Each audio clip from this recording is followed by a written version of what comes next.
ഒരു മാധ്യമവും ഇതുവരെ നേരിട്ടിട്ടില്ലാത്ത വലിയ രീതിയിലുള്ള അതിക്രമങ്ങളും ആക്രമണങ്ങളും സൈബർ വേട്ടകളും ഒക്കെയാണ് റിപ്പോർട്ടർ ചാനലും ആ ചാനലിലെ മാധ്യമ പ്രവർത്തകരുമൊക്കെ ഇപ്പോൾ നേരിട്ടുകൊണ്ടിരിക്കുന്നത്.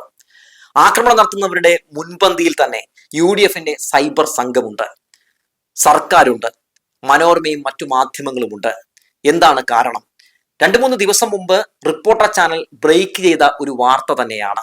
MDMA കേസുമായി ബന്ധപ്പെട്ട് ഹുസൈൻ മുസാഫിർ എന്ന് പറയുന്ന ഒരു മുഹമ്മദ് ഹുസൈൻ എന്ന് പറയുന്ന യൂത്ത് കോൺഗ്രസ് പ്രവർത്തകനെ അറസ്റ്റ് ചെയ്യുന്നു. തുഫാൻ കേസുമായി ബന്ധപ്പെട്ടാണ്.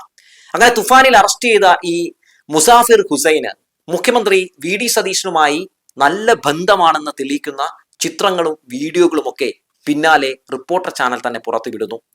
ഈ ഹുസൈൻ മുസാഫിറിന്റെ പേജ് എടുത്ത് പരിശോധിച്ചാൽ ഇവർ പുറത്തുവിട്ട വാർത്തകളെല്ലാം തന്നെ സത്യമാണ് താനും.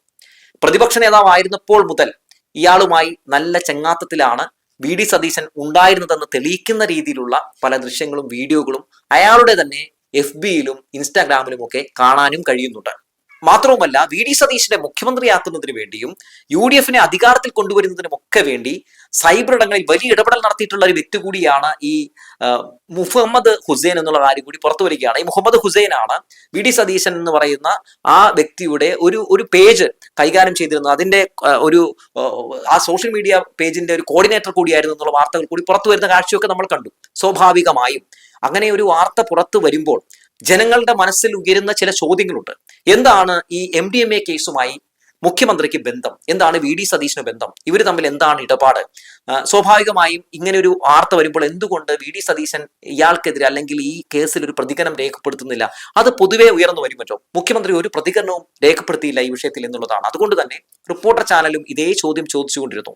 പെട്ടെന്ന് തന്നെ ഇത് ജനങ്ങൾ ഏറ്റെടുക്കുന്ന കാഴ്ച നമ്മൾ കണ്ടു. കാരണം ഇന്ന് കേരളത്തിൽ ഏറ്റവും കൂടുതൽ ആളുകൾ കാണുന്ന ഒരു ചാനൽ എന്ന് പറയുന്നത് റിപ്പോർട്ടർ ചാനലാണ്. ഏറ്റവും കൂടുതൽ ആളുകൾ വിശ്വസിക്കുന്നതും റിപ്പോർട്ടർ ചാനൽ വാർത്തകൾ തന്നെയാണ്. കാരണം അവർ എല്ലാ രീതിയിലുള്ള വാർത്തകളും കൊടുക്കുന്നുണ്ടെന്നുള്ളതാണ്. അതുകൊണ്ട് തന്നെ പെട്ടെന്ന് ഇത് സ്പ്രെഡ് ചെയ്യുന്നു. വലതുപക്ഷ മാധ്യമങ്ങൾ കിണഞ്ഞ് പരിശ്രമം നടത്താൻ നോക്കി ഈ വാർത്തയെ മുക്കാൻ വേണ്ടി, പക്ഷെ ശ്രമം നടന്നില്ല. അതിനിടയിൽ ഈ വാർത്തയെ മുക്കാൻ വേണ്ടി, ജനശ്രദ്ധ തിരിച്ചുവിടാൻ വേണ്ടി മെസ്സി വിവാദവുമായി ബന്ധപ്പെട്ട്, അത് പണ്ട് മെസ്സിയെ കൊണ്ടുവരാമെന്ന് പറഞ്ഞ സംഭവവുമായി ബന്ധപ്പെട്ടുകൊണ്ട് മനോരമ ഒരു കുത്തിത്തിരിപ്പ് നുണവാർത്തയങ്ങ് അഴിച്ചുവിടുകയാണ്. അങ്ങനെ അഴിച്ചുവിട്ട് ആന്റോൻ അടിക്കാനും റിപ്പോർട്ടർ ചാനൽ അടിക്കാനും ഒക്കെ ശ്രമം നടത്തി. പക്ഷേ ആ ശ്രമവും ഫലം കണ്ടില്ല.